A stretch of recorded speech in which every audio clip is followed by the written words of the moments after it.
All right, I'm speaking to you with three different hats on. One is I'm an active participant in Creative Commons. As I mentioned before, I do an online record label called Magnitude and Buckman. What I want to talk about is more what the future could look like, because I think just isolating just the internet doesn't make a lot of sense. This is a famous quote from William Gibson, but it makes a very good point. If you want to know what the future looks like, look around today at things that exist today that are trending, that are just need to be better distributed. But in America, among the techno elite, the Ray Kurzweil scenario is generally what most of the technical people subscribe to, and I'll talk a bit more about what that is. I'm curious, who knows who Ray Kurzweil is in this room?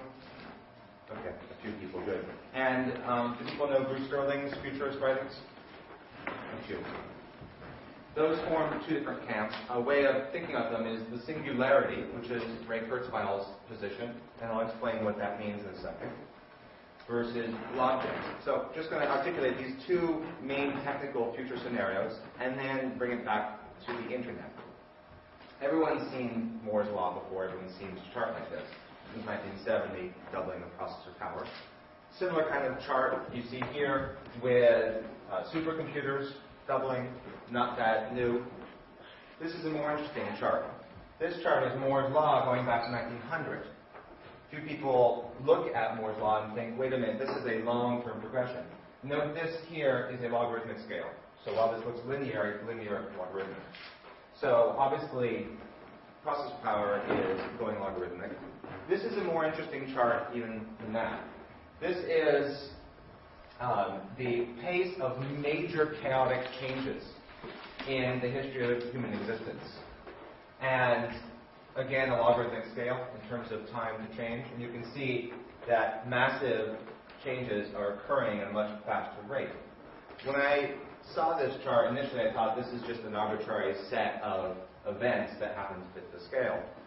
I was convinced otherwise. This is a book from chart from Kurzweil's book, where he took 15 different studies of major events in human history, put them on a chart, and what's amazing is through all these various scenarios, you get this increasing pace of massive change. So what this says is, really talking about 2020 is completely nonsensical, because the pace of chaotic change is increasing so rapidly. Think for a second, just a few years ago, when it took a brand new company to go huge, like an eBay, it took several years. Then there was Skype. Then there's Flickr. Then the things that have been happening lately. Now we're talking about a 6-month compressed stage where it takes 6 months for 2/3 of the internet to use a website. So the pace at which a brand new innovation goes through the entire internet is very short. If it's 6 months now, probably in 3 years, it will be under a month. So what does that mean for the future? So I probably should have said something about what the singularity is. I don't have a chart here, but if you go back to the general chart of Moore's Law, the singularity is this in reverse, which is namely the pace of technological change is accelerating so drastically that if you take a curve of change and it does this, at some point it goes vertical. And when it goes vertical, that means as much change happened this week as happened in all of human history previous. This is a scenario which sounds far-fetched, but the evidence is pretty strong. And the question is, if that's not going to happen, what happens around here that makes it not happen? So this is Bruce Sterling, who's famous as a science fiction writer, but he's also a futurist. And this is what the future looks like to Bruce Sterling. It looks like a Furby. So what I mean by that is a Furby is a cute, packaged, little, highly technical robot that does nothing useful. In fact, it's mostly just annoying. It's in no way superior to a stuffed animal. It's just very complicated. He thinks that the whole future is going to look like everything is a Furby. So when you pick up a pen, it'll talk to you and say, oh, that feels good. But things won't get now that much more useful. They'll just get cuter and smaller and cheaper, but nothing really radical will change. And the reason is that we cannot, as human beings, manage complexity very well. So we can make things smaller and cheaper, but we can't do complicated things like fly space shuttles up outside of the orbit in a reliable way, and we can't. In fact, the space shuttle is the most complicated software project of all time, managed to the absolute nth degree of capability in that field, and it still fails spectacularly. So that's the point that he makes here, and certainly on the internet, all the complicated, fancy things that keep coming out every few years, they all fail. What happens is all these simple things like RSS, real simple syndication, simple mail transport protocol. These are new technologies that you can describe in a page, often in an elevator. So we just don't know how to build complicated. And that's Bruce Sterling's point is, while we might get more and more stuff piled on, all it's going to do is get more and more crafty stuff like Furbies everywhere. And our lives will just get messier and not really better or different in any really significant way. And the reason is we're not that smart. Even the smartest in this room, the delta between us and the dumbest person isn't enough to go to the next level to solve really, really tough problems. Which is actually Kurzweil's main point. Because if you go back here to this chart, experts disagree on what the computational power will be needed to mimic the human brain, but it looks like at current Moore's law, somewhere around 2013, at least within that decade, we'll clearly have computing capability to mimic human power, human brain. What that means, though, is then every 18 months after that, we can double that. So when you get out here, we're looking at a single computer having the collective intelligence of the entire planet. When we're at that point, we can solve problems that we've never been able to solve, like complexity. That's essentially the Kurzweil versus Sterling scenario. So, based on sort of what I see there, some things I see on the internet. One is the Semantic Web will just never happen, because we cannot manage complexity standardization on a global level. Micro formats, which are ad hoc, just thrown together stuff that require not a lot of thinking, might happen. The internet will always be broken, and it's broken for a really good reason. It will always be failing, it will always be barely together. And that's because chaos probably produces the best innovation. It's what works the best so far. It'll always be lawless. And one of the reasons is we still have nations. And, we all thought nations would go away in 1999. And I think we were a little naive about that. Nations are definitely reasserting themselves and determining what their correct position is. And as long as we have nations, then we have bodies of law that operate outside of your body of law. And that's what makes all sorts of things, from gambling to porn to spam, possible today, and there's no reason that will stop.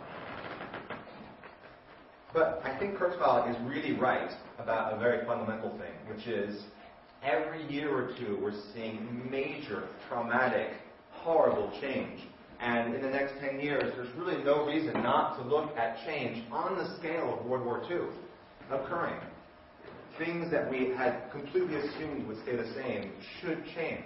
I can't forecast them for you. All I can tell you is the curve is doing this, which means when you're here, you have no idea what it's going to look like here. You just know that we're going to have horrible, traumatic change. Take one really stupid example. Skype, everyone knows what it is. No one seems to make a big stink about. It means that long-distance companies are gone. That's just not a business that exists anymore. What does that mean? Well, it also means that large numbers of governments that exist off the taxing of long-distance fees are gone. That tax base is gone. That's suddenly a very traumatic thing. That means literally governments are seeing a third of their tax base go away because of Skype, and they can't do anything about it. That's going to have a bigger impact than free calls. That's going to actually impact the way governments operate. And we should assume that this will keep happening. We're also going to see this whole sphere of open production continue to just accelerate and go nuts. I didn't bring the Creative Commons charts with me, but they follow the same sort of trend where you go back 2 years, 100,000 produced, 1 year, 2 million, now we're at 40 million Creative Commons licensed pieces of content. We'll be at 1 billion in a few years. So a massive amount of production open. What's interesting is peer-to-peer traumatizes everything. It doesn't just traumatize brick and mortar like the corner shop. It also traumatizes Amazon. And Buckman, which is a site I run, is a person-to-person book exchange. I use that just as one example because it means that on the internet people can exchange books to each other They just ship to each other. They don't need centralized warehousing and collection anymore. They don't need big companies anymore. And this idea works with any media product. It works with CDs, it works with DVDs, it works with software and games.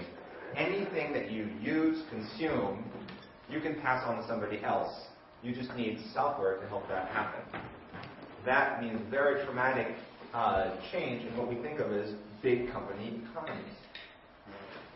Also, in the world of piracy, it looks like today there are no business models selling to consumers. Piracy is just too good. Yet another example, a stupid one, but no one's done this yet. You can, with your neighbors, pull together your internet connections and share it, and pay less all in common and have better service. Why does everyone in your neighborhood have to have a direct connection to your ISP? It just doesn't make sense. That's a really radical thing to do to ISPs, but that means any company that sells direct to every individual in your street. Instead, you can work collectively and get much higher economies. What's interesting is this is exactly what One Laptop Per Child is doing. They have a mesh network system whereby the few people who are connected to the outside bleed out to the rest of the internet, but everyone internally then is stronger. So that's okay because it's just some poor Africans that are getting it, and it won't go back to the Western world, right? Eventually, of course, it will go back to the Western world, and what will happen to telecom? So piracy is really compelling, and actually one question I'll ask, and I would just skip this. Who here, being honest, actually uses BitTorrent or has used it? Okay, so I will actually use the example then. A lot of times I'm in a room where literally no one's used BitTorrent and they just don't understand. So this is a brand new movie, just opened up a few days down the street from my house in London. I went on Xtorrent, I typed Golden Flower in it, it's got integrated search. Here are all the copies of Golden Flower that came out. And it's a DVD rip, so it's extremely high quality. It's also available in Greek and French and all sorts of great things. I clicked download, 16 minutes to get. Okay? There is no commercial offering that can compete with this, even at any price. Unless government buys the argument that that is terrifying, and the only way to stop it is perfect enforcement. And at least in America, that is definitely happening. So one possible scenario, and a likely one right now, is your computer watches you, and when you infringe on the law, you are simply automatically punished. Right?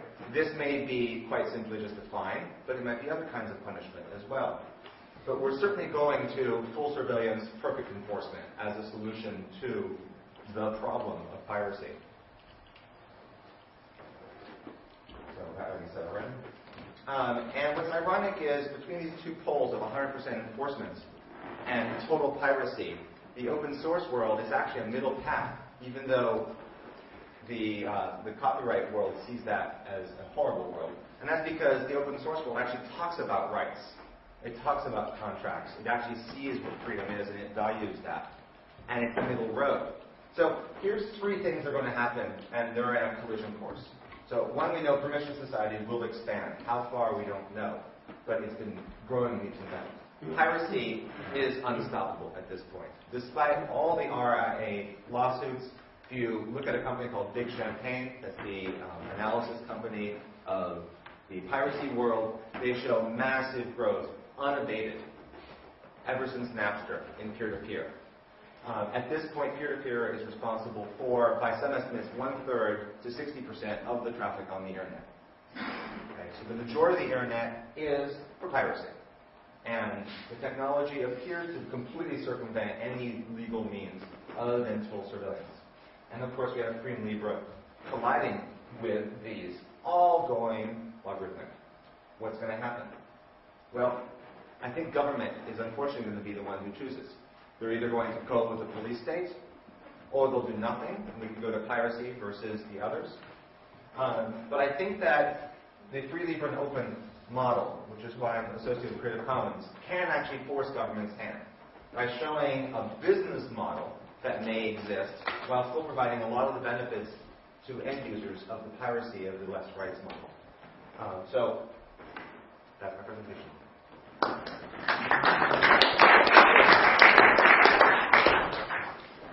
Anyone would like to comment? Just a question. So in countries, especially South America, for example, that export people to America, a large number of those, the tax base is based on taxing long-distance calls into their country. So, for example, the Dominican Republic has a heavy tax on long distance. So when Dominicans from America call home, the majority of that cost is the tax that the Dominican Republic's government. Not the majority, not 30% of overall tax revenue. No, in the Dominican Republic, and that's what I was told, is something like 30% of the government budget comes from long-distance taxes.